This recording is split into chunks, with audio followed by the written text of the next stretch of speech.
So the last comment on this thread was that there is nothing wrong with wanting things in my relationship and there is nothing wrong with calling it out when it's not met. And I agree, there is nothing inherently wrong with having specific wants and needs in a relationship. That in and of itself is not abusive. And I'm definitely not suggesting to settle for less than what you want. In fact, being grounded in self-love means not settling for less than what you want. What I am talking about is weaponizing our wants to control other people. That is abuse, and that is what is reflected in the video that this comment is on. It's how you communicate your unmet needs or what you do when someone doesn't meet your needs that is reflective of whether or not it's abuse. The behaviors you choose to engage in will be based on your beliefs about relationships. If you hold beliefs that relationships should be transactional, I'll meet your love language if you meet my love language. Or if you hold beliefs that are entitled, we're in a relationship, it's your responsibility to meet my needs. Or you have beliefs rooted in control. You're my partner, I have a say in what you do. Your behaviors and the way you communicate will reflect that. Someone who views relationships as transactions or feels entitled to control will use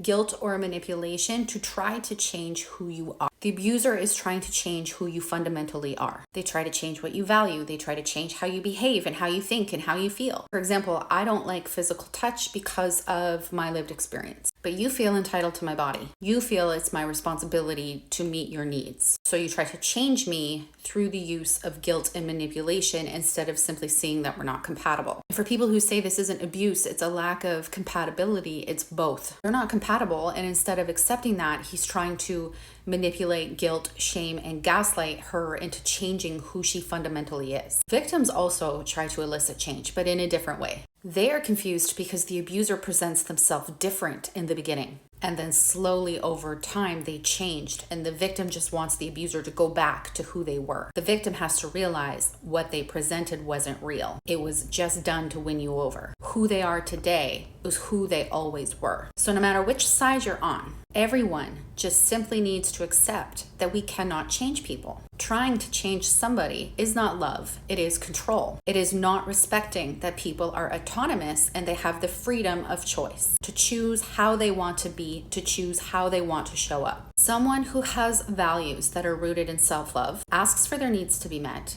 observes their partner's response, and then decides if that works for them or not. If it doesn't, they walk away. There's no anger or resentment. It's simply, I see what you offer and that doesn't work for me.